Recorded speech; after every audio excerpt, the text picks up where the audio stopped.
ситуации, конечно, вообще за деда больно, да, будучи не... То есть по городу в Казани, я знаю, есть одинокие бабушки, дедушки, у которых никого нет и не было, допустим, да, но вот когда у тебя есть потомство, когда у тебя есть жена живая, и ты оказываешься в такой ситуации, просто Аллах сохласын кому-нибудь из вас, из нас оказаться на его месте.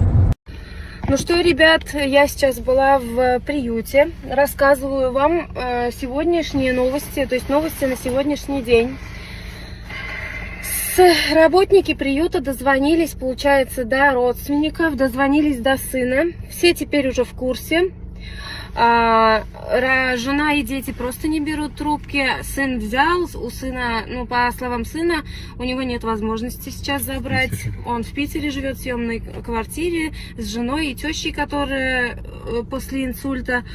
У него якобы нет возможности забрать, а тетя или кто-то, вот какая-то вот родственница, да, живет в деревне, она вышла на связь, эта родственница, у нее нет возможности его забрать, но эта родственница готова приезжать, а также оплачивать ему соцработника, который будет за ним регулярно ухаживать. То есть забирать деда никто не собирается.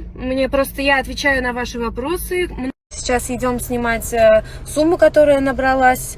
Набралась огромная сумма. Вот честно, Елисалар Келе. Скажи, дом построят. Это я все покажу. Я видео уже сняла, я все расскажу. Набралась огромная сумма, и сейчас мы идем снимать и, естественно, отвозить в бухгалтерию этого приюта. То есть все официально.